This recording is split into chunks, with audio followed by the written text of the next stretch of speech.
Okay friends, today we are discussing the topic Speaker of Loksabha, and I am Shinu Balachandran. Please visit our website mainstreamacademy.in. The Speaker is elected by the Loksabha from amongst his members, and the date of election of the Speaker is fixed by the President of India. And if the office of the Speaker falls vacant, the Loksabha elects another member to fill the vacancy. And usually the Speaker remains in office during the life of the Loksabha. And role, power and functions. Is the principal spokesman of the house, that is Loksabha. And its decision in all parliamentary matters is final. And he maintains order and decorum in the house for conducting his business and regulating his proceedings. He adjourns the house and suspends the meeting in absence of a quorum. Quorum is 1/10 of the total members of the house, and he presides over a joint sitting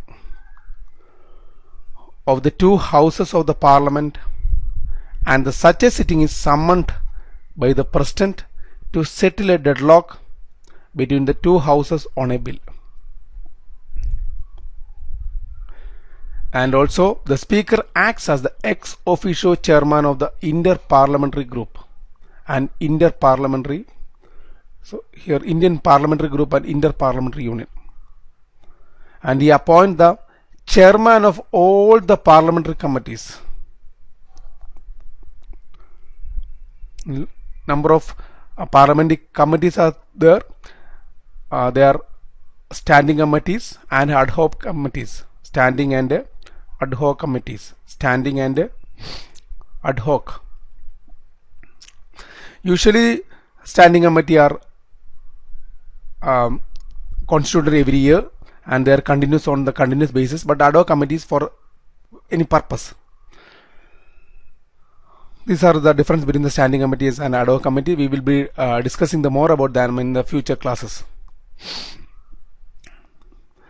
And the Speaker himself is the chairman of the Business Advisory Committee, Rules Committee and General Purpose Committee. These Business Advisory Committees, Rules Committees and General Purpose Committee, General Purpose Committees are all standing committees. They are all standing committees, and they are and the General Purpose Committee is to facilitate and service to the members, and the Business Advisory Committee and the Rules Committee are just regulating the business and the rules of the Parliament. And the Speaker decides whether a bill is money bill or not, and its decision on this question is final.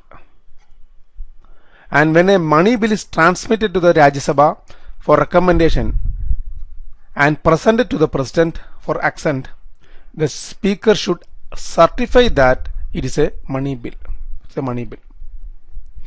And apart from that, the Speaker decides the question of disqualification of the member of the Lok Sabha on the ground of defection. Defection is 10th schedule.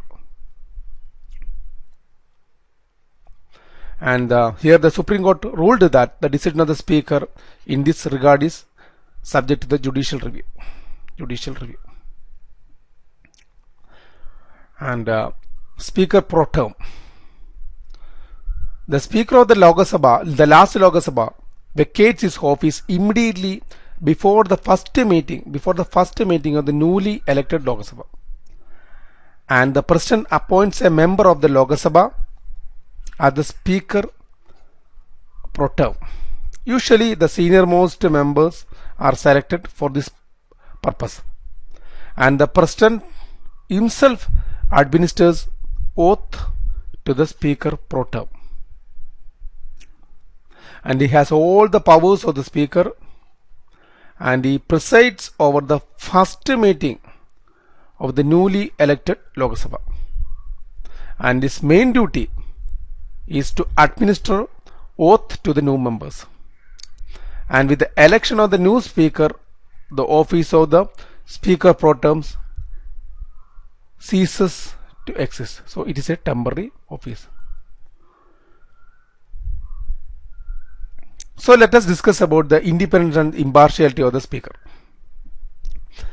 The Speaker is provided with a security of tenure. Speaker, independence and impartiality of the Speaker.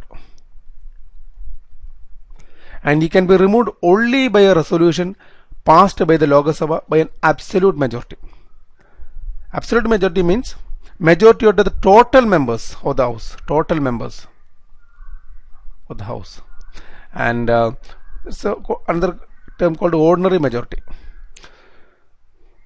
Members present and voting. Members present and voting. The members present and voting is called ordinary majority.